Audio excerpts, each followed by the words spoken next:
Wann bist du überhaupt hier? Ich spreche das so, dass ich in dem Wald rein bin. Ich trag dir die Rotznase noch so lang, bis es leer wird. Die saublöde Weib. What you're hearing right now isn't fiction. These are actual recordings, captured in a room in Bavaria, back in 1976. It was one of the most sensational court cases in history, one that pitted religion directly against science. But it raised a chilling question. Could the devil himself be put on trial in a court of law? Germany, in the 1970s. On one hand, it was an era of rapid advancement in modern medicine, a time when the power of science over society was reaching its peak. On the other hand, there were traditional beliefs passed down through generations, a deep-seated conviction that, in the face of the unexplainable, a higher power was at work. Caught right in the middle of this collision between two worlds was a young woman. Her story is far too emotional to fit into a medical file, too complex to be reduced to a court transcript, and much more harrowing than any movie script, because real life can be much darker than the movies. The Exorcism of Emily Rose. Released in 2005, The Exorcism of Emily Rose was much more than just a horror movie. It was a production that transcended the genre, pulling the audience into both a real courtroom and an invisible battle for faith. In the lead role, Jennifer Carpenter, who played Emily Rose, left an unforgettable mark on cinema history with her performance. The movie sets itself apart from classic exorcism tropes. It doesn't just tell the story through supernatural events, but as a gripping legal drama. The events begin after Emily's death. Following a ritual performed at the request of her family and the church, Father Moore, the priest tasked with saving her, is brought to trial. He is charged with negligent homicide resulting from a spiritual rite. At this point, the film opens the doors to two very different worlds. The courtroom is the domain of reason, science, and the modern legal system. Emily's flashbacks, however, are a spiritual journey filled with darkness, invisible entities, and deep internal conflict. And for the first time, a question is asked in a court of law. Could the devil actually exist? But what you see on screen is only a shadow of what really happened. Because behind the name Emily Rose, there is a real person whose story still confronts the world with an unexplainable darkness. Anneliese Michel. On a cold autumn morning in 1960, Anneliese Michel opened her eyes to the world in the small town of Klingenberg in the Bavaria region of Germany. Her family was deeply religious and closely knit, strictly adhering to traditional moral codes. Her mother, Anna, was particularly known for her rigid piety. As a child, Anneliese was described as quiet, well-behaved, and good-natured. For the first time in 1968, when she was only 16 years old, she lost control of her body. Before she knew what was happening, she collapsed to the floor, and her body began to convulse involuntarily. This was her first epileptic seizure. When she was taken to the hospital, doctors diagnosed it as a grand mal seizure. In Germany at that time, epilepsy wasn't viewed solely as a neurological disorder. It was also frequently linked to psychological issues. This connection deeply affected both Anneliese and her family.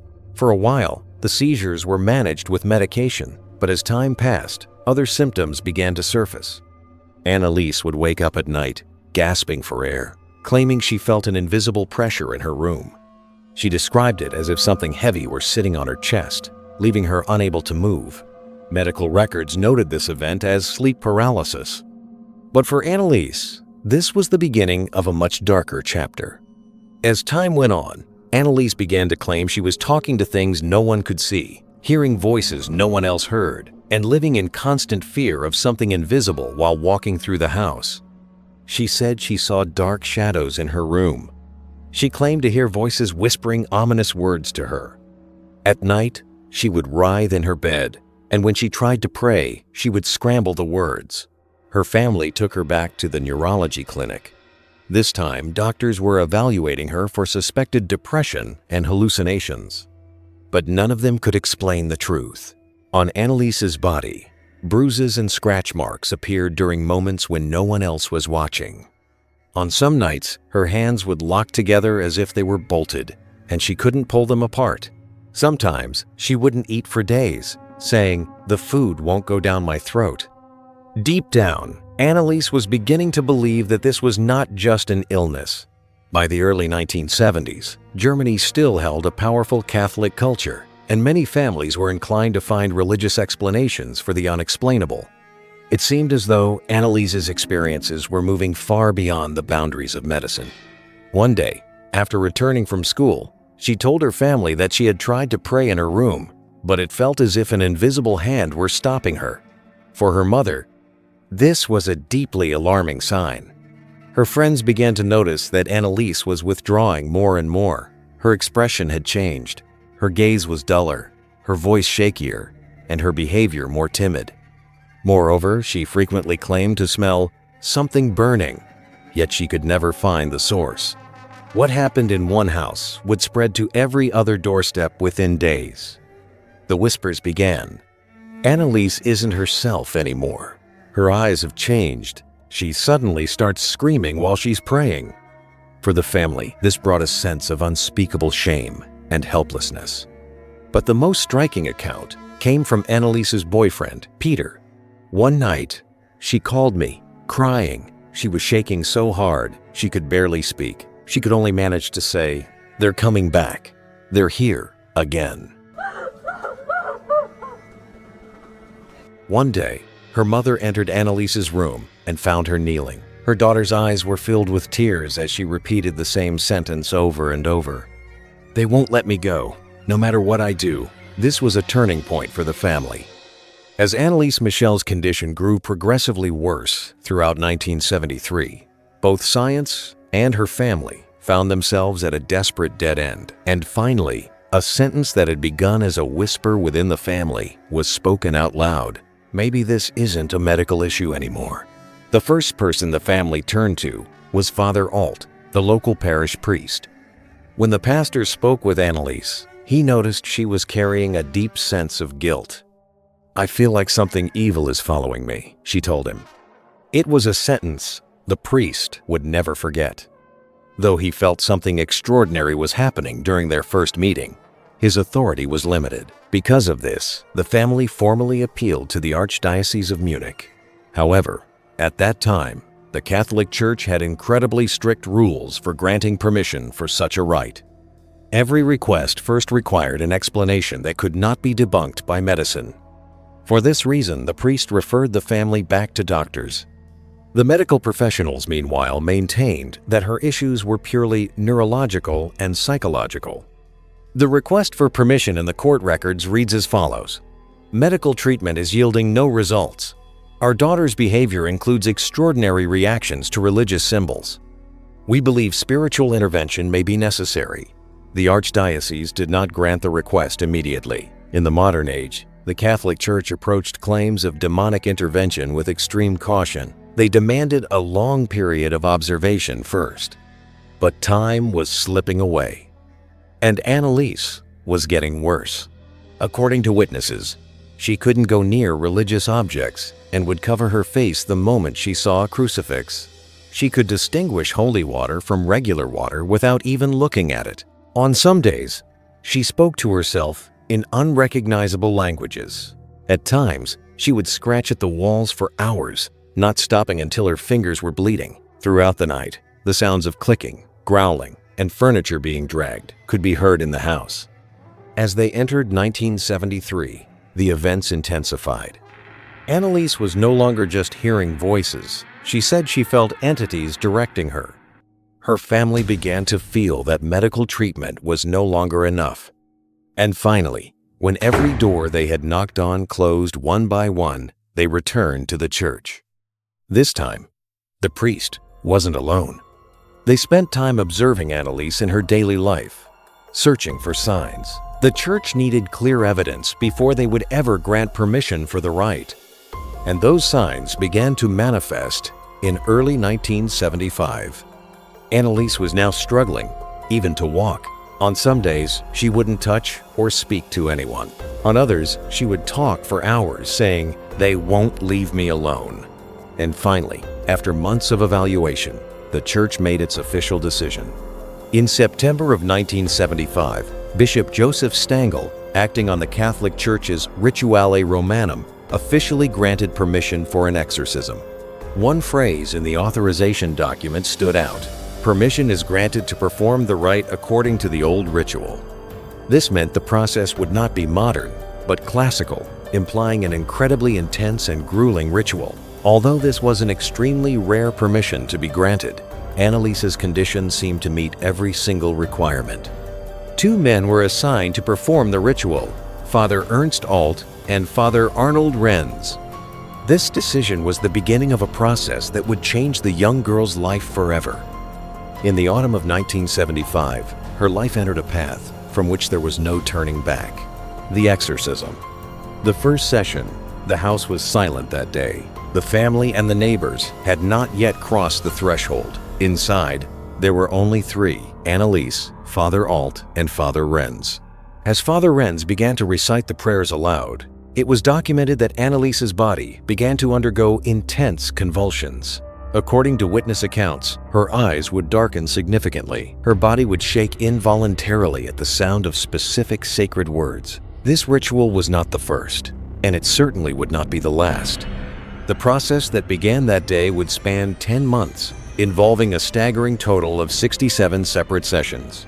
The sessions were conducted once or twice a week. Following those initial weeks, Anneliese's behavior began to shift even further. She would remain on her knees for minutes at a time. Sometimes she would stay silent for hours. Other times, she would mumble unintelligible words under her breath. She began to develop a profound aversion to food. Her sleep patterns were shattered, and she spent the majority of her days confined to her room. One day, when her mother entered the room, she found Anneliese sitting with a sheet draped over her face. When her mother pulled the sheet away, she saw a profound emptiness in her daughter's gaze. Anneliese simply said, "They won't leave me alone," but she would not say who they were. By the second session, the priests were stunned by the sudden surge of strength within the young woman's body. Normally frail and thin, Anneliese was suddenly moving with a force powerful enough to physically shake 2 grown men. Throughout the rite, as the prayers progressed, her vocal tone shifted, sometimes dropping to an incredible depth, other times breaking into sharp staccato bursts. Eventually, the voices began to speak with chilling clarity. "We are here. You cannot send us away. She is ours now." Im Namen Jesus sagt die Wahrheit. Der verzeiht immer, wenn...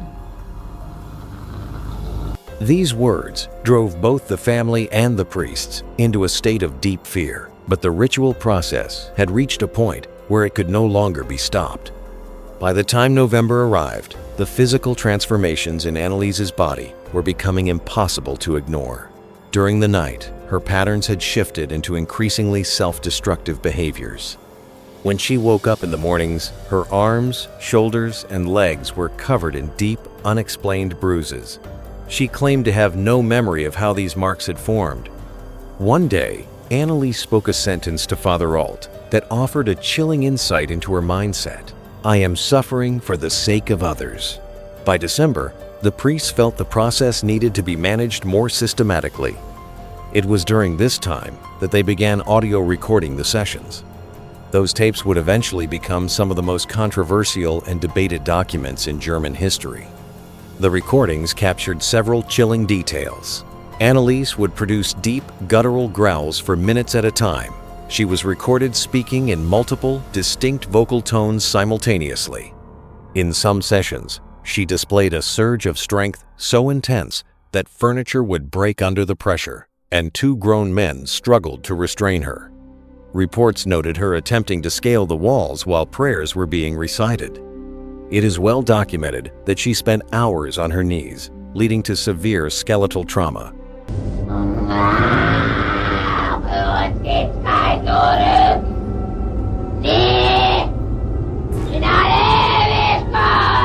Many who have listened to these recordings claim the sounds are beyond human capability.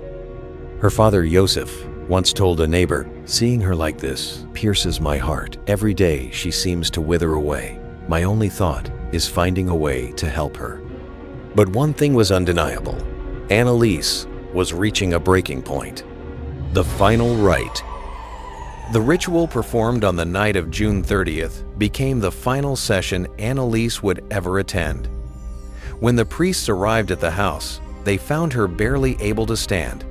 Several times during the rite, she appeared to be on the verge of losing consciousness. As the prayers continued, her voice grew progressively fainter until she finally collapsed to the floor and whispered, "That's it. We have reached the end." On the morning of July 1st, her mother Anna found Anneliese motionless in her room. Around 8 o'clock, a doctor was summoned, but the moment he stepped inside the room, the only thing he could say was, "There is nothing more we can do." The investigation begins. When forensic examiners first saw Anneliese's body, they were confronted with a harrowing sight. Her physical state was beyond critical. Her weight had plummeted to only 30 kilograms, roughly 66 pounds. Medical experts concluded that prolonged lack of nutrition played a decisive role in her passing. Her muscle tissue had almost entirely wasted away. This was the result of months of extreme physical strain, constant kneeling, and self-destructive behaviors. Dehydration was severe, and her internal organs showed significant damage due to long-term malnutrition. But the most striking conclusion in the medical report was this: had Anneliese received medical intervention, her chances of survival would have been very high. This single sentence would later become the most powerful weapon in the prosecution's arsenal. The investigation following Anneliese's passing evolved into a legal battle unlike anything Germany had ever seen. Both the parents and the priests were charged with negligent homicide. The courtroom was packed with journalists from around the world. The prosecutor delivered a sharp opening statement that echoed through the hall. This young woman was medically treatable, but she was not permitted to be saved. According to the prosecution, the primary cause of death was the systematic neglect of vital care and medical treatment during the months of the rites. 4 people stood accused: her mother, Anneliese Michel, her father, Josef Michel, Father Ernst Alt, and Father Arnold Renz. The prosecution argued that this wasn't just a simple oversight. They claimed the risk of death was consciously ignored. They viewed the termination of her medical treatments as a grave act of negligence. The prosecutor stated, "What caused Anneliese's death was not an invisible force. It was a long-term, systematic failure of care." The defense, however, presented a very different argument. They claimed that Anneliese's condition was not an ordinary illness. The extraordinary audio recordings and behaviors captured during the sessions, the fact that she had failed to respond to years of psychiatric treatments, and most importantly, they argued that the family never forced her. Rather, Anneliese herself had requested that the rituals continue. Father Alt testified, "Anneliese was not an atheist, nor was her faith weak. Her behavior simply could not be explained by any clinical diagnosis." He even claimed she experienced short periods of recovery during the sessions, which he argued proved the effectiveness of their intervention. Father Renz added, "We prayed to protect her. We were aware of our responsibility. Our only goal was to help." One of the most dramatic moments of the trial was the playing of the audio tapes. In the recordings, a voice alleged to be Anneliese's spoke in multiple distinct registers. The press called this the breaking point of the trial. For some, these tapes were evidence of a total psychological collapse. For others, they were proof that the spiritual intervention was necessary. Then came the most piercing question of the trial, directed at the family. "Why did you stop taking your daughter to a doctor?" Her father, Josef, answered with tears in his eyes, "Because medicine could no longer help her. We did everything we could." His response sparked a massive debate in the gallery. The trial lasted for months. Finally, the verdict was announced. Father Alt and Father Renz were found guilty of negligent homicide. The Michel parents received the same conviction. However, the sentences were suspended. The court's report noted that everyone involved had acted with good intentions. Essentially, they were found guilty, but no jail time was served. By the time the trial ended, Germany was deeply divided. This case went down in history as one of the most dramatic examples of the conflict between faith and science, not just in Germany, but worldwide. In the streets, markets, and church squares, the same sentence was whispered: this death could have been prevented. Anneliese's grave quickly became one of the most visited sites in Germany. For years, the case remained at the top of the news cycle, with everyone asking the same question: who was truly responsible for this tragedy?